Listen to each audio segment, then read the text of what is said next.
faire confiance à notre justice. Et la justice congolaise est là. Les autorités, les ministères publics, les juges sont là pour les condamner. C'est la population maintenant à eux de voir, d'être derrière ces banditismes, ces bandits ici. Il faut que la population soit derrière eux pour les charger. Parce que s'il n'y a pas une charge à leur côté, c'est la raison pour laquelle vous voyez que tout le temps ils sont relâchés. Mais si la population est là permanente, c'est la plus grande raison qu'ils soient aussi condamnés par rapport à notre justice. Donc il faut faire confiance à notre justice.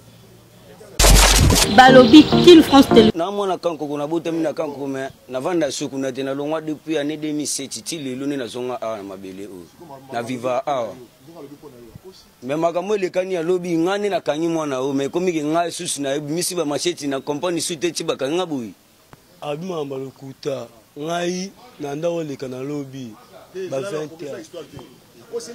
akoseli na makambo ngana ndawo leka na lobi na lopoi namona ka mutabime basi amibale mutabime ngamba mona lishete sika yango abimeli ngai epreuve na utu yango abimeli ngai lishete sika oyo pesa Balobi Kin France Télévision ne makam oza bezuta ba film bien otala ba émission bien Kin France Télévision ne makam chaîne moko ya kanda aïe aïe aïe Balobi soto ba minte musala ne makam abonnez massivement la chaîne France Kin TV et pas Yannick Wenge Béton. Doit s'abonner kuna boyoka masolo puis ya politique, masolo ya Congo, masolo nenge Congo zonge pas ba congolais. Nous avons la personne à mon mastermo au salon émission trop bien. Yannick Wenge Yonde Makam.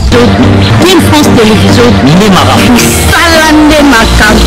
Bonjour très chers téléspectateurs, c'est ici la vôtre Evody Mboui.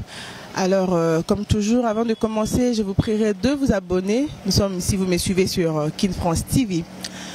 Alors, nous sommes ici sur Rond-Point Force, au commissariat urbain de la FUNA.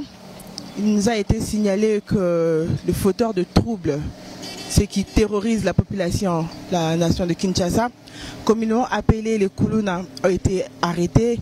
Nous savons que les officiers font du très bon travail avec cette opération Ndobo. Ils ont arrêté le Kuluna ici et nous attendons tout justement le procès qui va se dérouler dans pas longtemps. Alors suivons ensemble avec moi et retrouvons-nous tout de suite.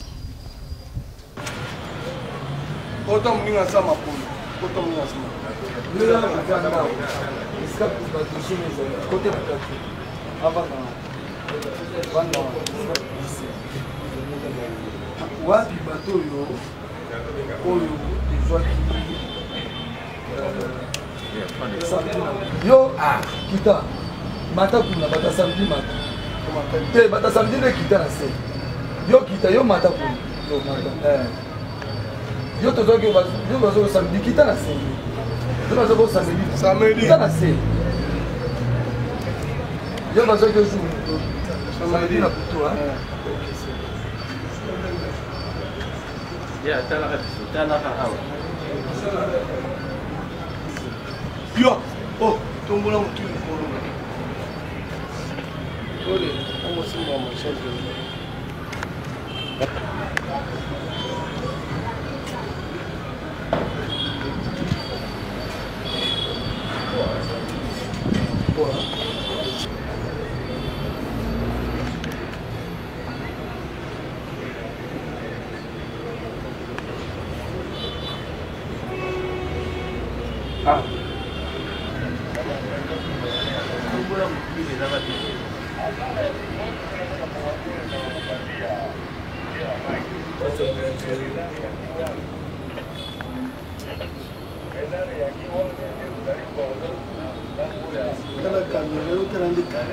Yo si lokati me ba ba de cesse. On ba za na suba bi mo ku na suba si na suba si.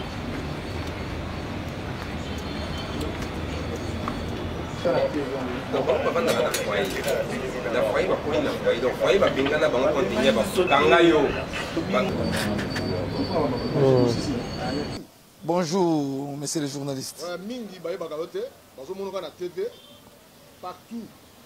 Maintenant, on s'est présenté aux Major Wapi, Komonayo, Nani. Merci beaucoup. Ngai, comme on a ngai, nabiso dans la police, le commissaire supérieur adjoint, équivalent à grade à major, comme on a Milandu, Lukeba, Pichou. On a allé commandant commissariat, il y a Gambela Force, na commune à Kassavou. Ok, coup de chapeau, major, on a dit que je crois, le 16. Le 16, le 16 juin 2025. Tout le monde est ici, et puis beaucoup, presse les alliés, RTNC, Mollet, partout, Bazato, Yawa. Tu évites, tout le monde est Bakuba, Naoui, le Camounini, va saluer mon major. Nakansi, la fois passée, tu as qui n'a pas de mboka, au bien au bien à Kamesi, le Boukoumès, il y a commune à Kassavou, Bazalaki A. Zone rouge, il y a Tronso, il y a Kassavoubou, et plutôt, il y a Chaba, Lopori, Babongandanga Kota, Nanyos. Nakansi Mikole Zaleka, Kuluna, Nakuluna, Kuluna. Et ça, na msou bazo outa, na commune à Kalam. Et ça, msou bazo outa, de par-ci par-là. Mais bazo ko se met terrain, na commune à Kassavou. Alors, tu crois que là, la pongite, dès que là, la pongite, il y a un mettre main sur bango, te représenter bango selon balo.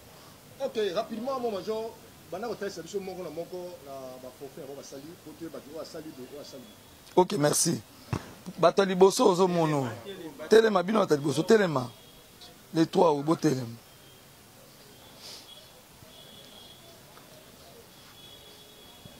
Bango nyonso ozo mono baza bakuluna.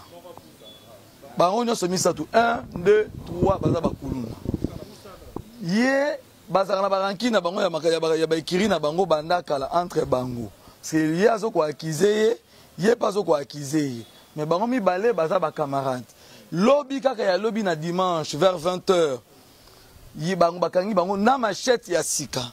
Na nansi machette yango yo o ya sika meli pa na bango. Entre ba menacer même les commandants souci à Touana. Na intervenant qui même na radio pour nous ko cha commandant poids. Dieu merci que ba réussir qui kaka ko mettre main sur bango de bayaki na bango. Bango misato le vrai kuluno ba opéraka sur tronçon ya lopori bango mi balé baza bana kankolo mais bayaka coopérer na Kassavou baza na baranki na bango entre bango les trois kuluna o bovan bozo ta autour na bango ba question bovan le deuxième rangée botelem deuxième rangée botelem tellement camarade tellement. Deuxième rangée au Moni Oyo. Tout cela qui opération sur Chaba toujours. Tout cela qui opération sur Chaba. Tout cela qui bango vers 22h. 22h, 23h. Bango bazaki en pleine opération. Bango banozo mono. En pleine opération. Là ça peut tout zokaki. Moko ya bango kutazala qui gravement blessé. Azawat. Aza mwana bumbu. Même hier aza mwana bumbu. Hier aza mwana bumbu. O aza mwana kalamu. Yo fana kawapi.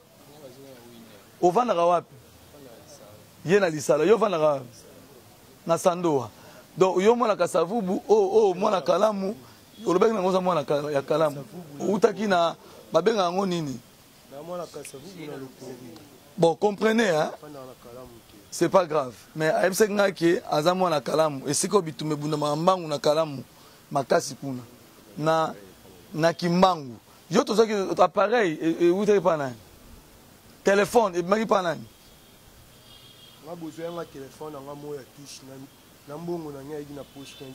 c'est pas grave donc oh nyonso monyo yo baza bakuno tokangaki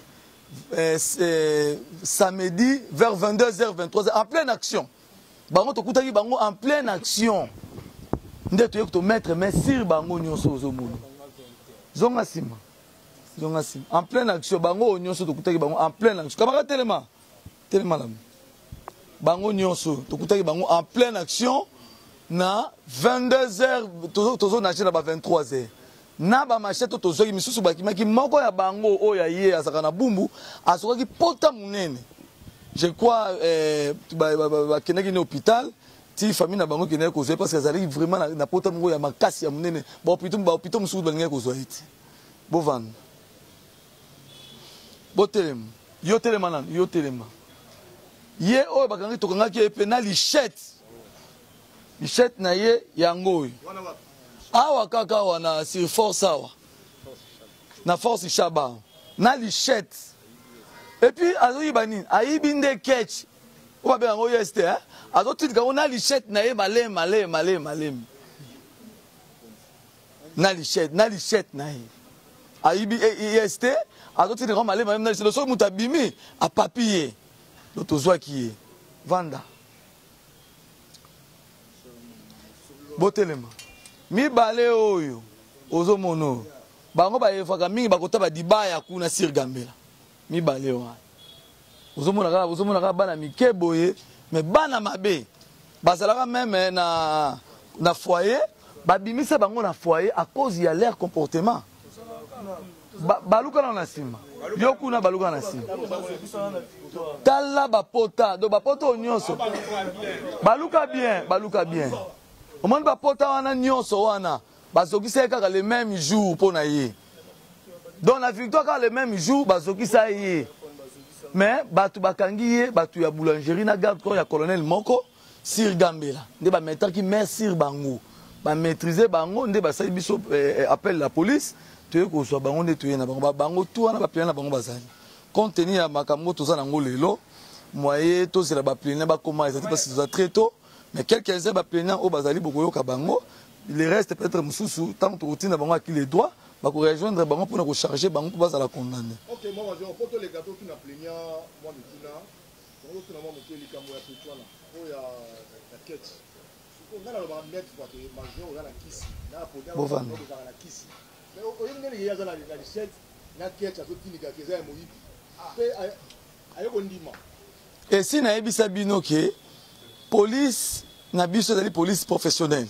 Tous en service de renseignement, tout travaille en collaboration avec la population. Vous voyez? Donc tout travaille en collaboration avec la population, avec le service Nabiso, nous avons l'efficacité, il y a commandement, il y a la police, il y a Gambela. Au Bétis Setenini, la pension, on a dit que nous sommes partout au monde, on a la TV. Mais tu as dit que la publicité, mais on s'en est nous sommes là. Moi, la pension, au Bétis Setenini. Mais tu remettre main sur Bango?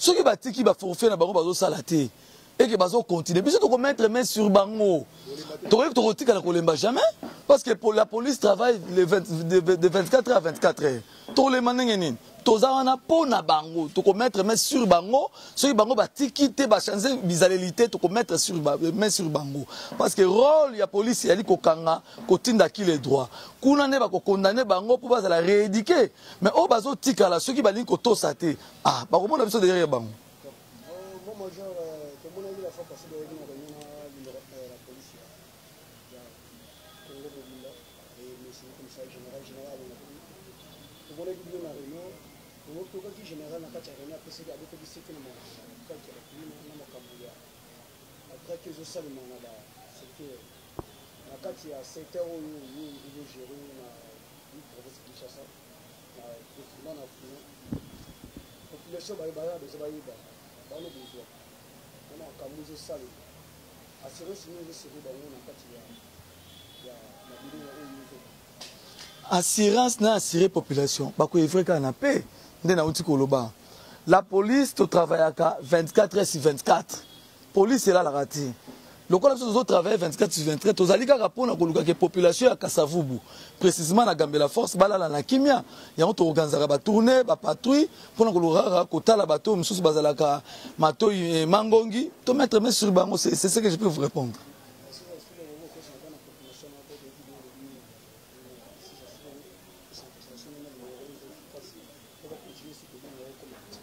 Bazala toujours na confiance à la police, va travailler aussi en collaboration avec la police, va dénoncer ba poche union sont résistantes, oyo ba kuluna bazali, o bazo sala ba désordre.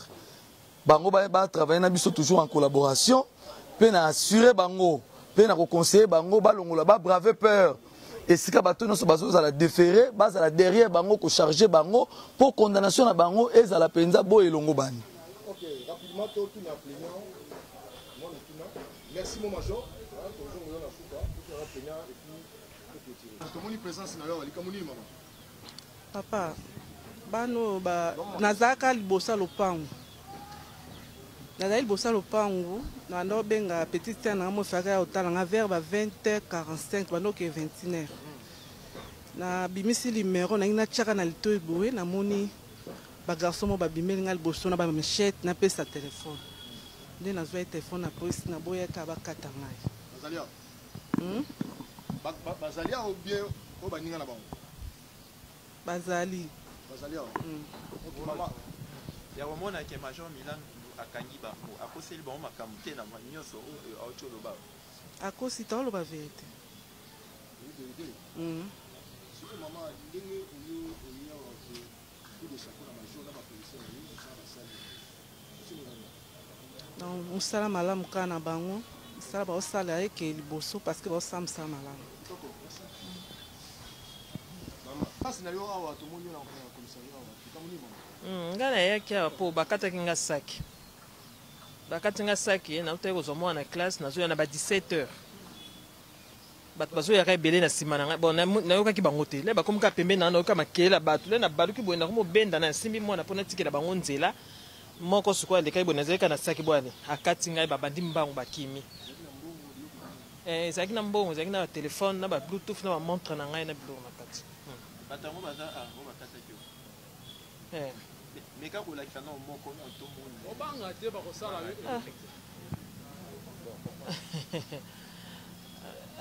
obanga eloko te. Mengai na koyeba te ne bazaki belé wana bazaki belé nde ba nande bakimelaki. Bakata eva na vamba mo ba koyeba. Ngai ba la major na ba policier na ye musala basali bakangi bango présenter bango moi message nga na koloba na mon major kaka basa musana na bango. Basa musana na bango. C'est ça, c'est tout. Merci. Na mwana kanko kuna bote mina kanko me na vanda suku na tena longwa depuis année 2007 ti lelo ne na zonga a na mabele o na viva a me makambo le kani ya lobi ngane na kanyi mwana o me komi ke ngai susu na misi ba macheti na compagnie sute ti ba kanga boyi dozo comprendre te na compagnie te ti siko po ngane na kanyi ye ngane na kanyi ye masanya kimi lisecha masanya kwesa kyango po ba ki 5 ba yibi premier tour ba koche yala deuxième tour ba yiba ba kochi kelemba nene tolandi ngana kanyi ngamo ni nakangaki o comprendre pota o bango ni bakata ngai pota o na ya na ngoti awa ba désert naza matanga na bango ba masana bango leji wa kufaka ya ve na bango me batikelanga ba betanga bakatanga bazwanga na mbungu na telefone abima mbalokuta ngai na ndawo leka na lobi ba 20 akoseli nga makambo nga na nda oleka na lobi na lopoe namonaka moto abimeli bazala mibale moto abimeli nga mbo amona lishete ya sika yango abimeli ngai epreuve na utu yango abimeli nga lishete ya sika oyo pesa sa saki abimeli nga bombama na jusqu'au perte na kimi batika na saki na nga azi perte na kimi nakepa papa putu nabengi papa putu na kadena toke kuna tomoni ye na lichette ka o ala tango pa putu ye vraiment muta lichette te be to kanye te ke kuna maringa ne batili biso be to mambutu ya lo bana nga inde plena me nga ba kanga na comprendre ngo nga plena ngane na kanga ki eve ngane na kanyi ya moibi lichette ya ye na masala ye po ba ya 5 personnes ngane na wana base na biso place to vanda ka bakonzi baza bayebi pota ona la question na zokisi pota ye lichette pota mna bakokata mtu lichette sika tanga tomboli betana tielo boko perte ande kimisi tika lokuta oko sendo za moyibi bis ngane na kangacho velfo lo nyangano ne mibi lo nyangano ne na mo biso na lo pori place biso to vanda ka to vanda tiba to bana comme ça tiba 22 mais lelo to comme ça da parti na bango so ba uti chopi ba bimi na ba komi na lo pori fo ba yiba ba botola ba bunda kuluna so ba uti shaba ba bimi ba komi na gambe na lo pori fo ba bunda kuluna fo ba botola biso sko to vanda ka wana chaque jour ba konzi ba yebi no mais o to vanda na bango pemeni ba yebi ba sapi atina alo baba yo kanga na soda te na mona soda na vanda na zonga koto na zonga depuis année 2007 le pori boy et pas bandeko na biso kaka boy ngane na kanyiye yaza moyibi ngane na kanyiye ndeko to ko tu no mo mke tellement olandi ndenge major alobi bakangi yo na lichek na kete ozotimika kete eza ya yo nayebi kuta to okumba voiture tata moto eza lukuta nga bakangi ngai nauti matanga nazozonga ndako noko na biso pa Patrick Chibango na Kasavu kuka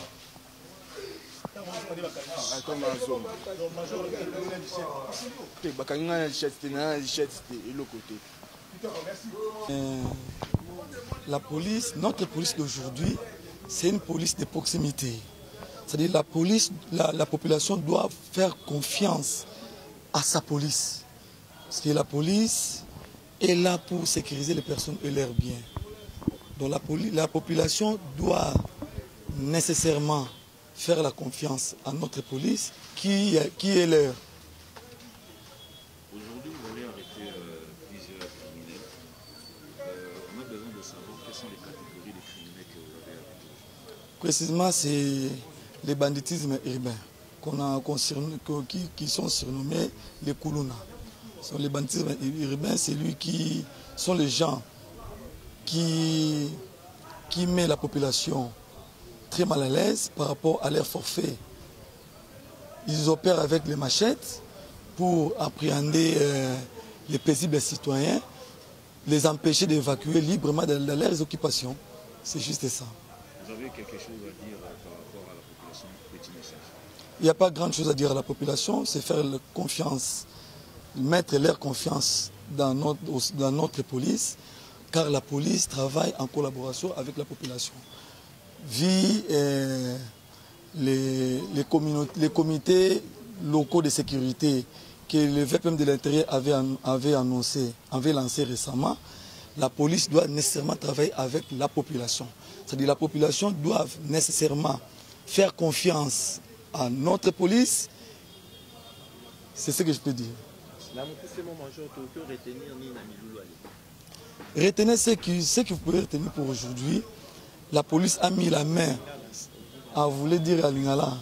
Ce que vous devez retenir pour aujourd'hui na Lingala, Lobby, bakulu na oyo tokangi, ezali bakulu na oyo bazo sala ba forfait na bango penza na commune ya Kasavu.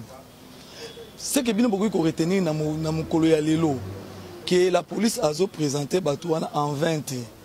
ezali te ki bato wana zwi bango kaka po na koluka kosala publicité non to présenter bango na ndenge oyo elongo baniki bazali pena ba coupable et puis ba plaignant na bango bazali j'espère na koki koloba po na ko retenir na journal lelo ya moi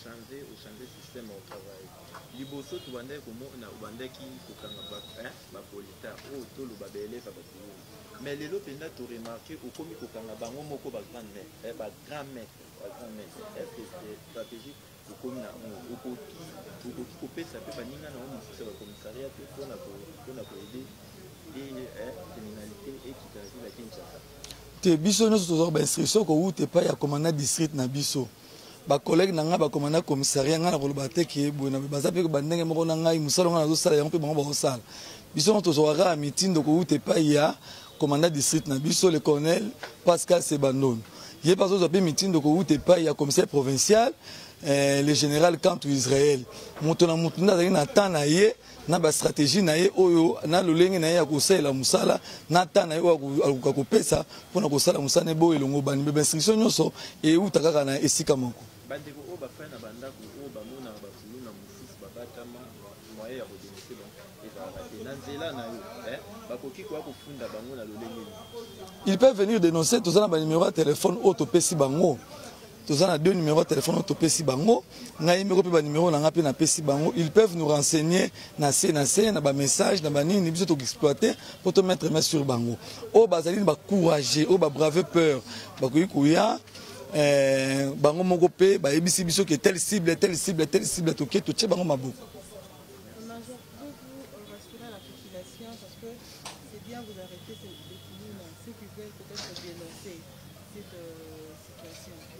Peut-être peur qu'après avoir arrêté ces pays-là, ils seront relâchés après 2 mois, après 3 mois. Je ne pense pas. Il faut faire confiance à notre justice. La justice congolaise est là. Les autorités, les ministères publics, les juges sont là pour les condamner. C'est la population maintenant à eux de voir, d'être derrière ces banditismes, ces bandits ici. Il faut que la population soit derrière eux pour les charger. Parce que s'il n'y a pas une charge à leur côté, c'est la raison pour laquelle vous voyez que tout le temps ils sont relâchés. Mais si la population est là permanente, c'est la plus grande raison qu'ils soient aussi condamnés par rapport à notre justice. Donc il faut faire confiance à notre justice. Très chers téléspectateurs, nous sommes arrivés à la fin du procès concernant le braqueur et les Kuluna. Comme nous l'avons dit, ces personnes, ces individus mal intentionnés ont été condamnés tous autant qu'ils étaient. Vous l'avez suivi avec nous ensemble. Alors, comme je l'ai dit encore une fois de plus, chers parents, veillez conscientiser vos enfants pour qu'ils ne tombent pas dans ces genres d'actes que nous déplorons tous ensemble, n'est-ce pas? Alors, pour cette fin, je vous demande encore, vous qui venez vous venez juste à peine de nous suivre, je vous prie de vous abonner sur notre chaîne Kin France TV. Alors, toute l'équipe de Kin France TV vous remercie et vous demande de nous suivre pour la suite. Bye bye. Balobi Kin France Télévision n'est ma cam. Osa bezuta ba film bien, ota la émission bien. Kin France Télévision n'est ma cam. Chaîne Moroya Kanda. Aïe aïe aïe. Balobi so toloba minte. Musala n'est ma cam. Abonnez massivement la chaîne France Kin TV et pas Yannick Wengebe. Yannick Wenge Béton. Doit s'abonner kuna boyoka masolo puis ya politique. Masolo ya Congo, masolo ndenge Congo zonge pa ba congolais. Nous avons la personne à mon Mastanamo au salon émission trop bien. Yannick Wenge. Yannick Wenge, Yonde Makam. Kin France Télévision, Salane Makam.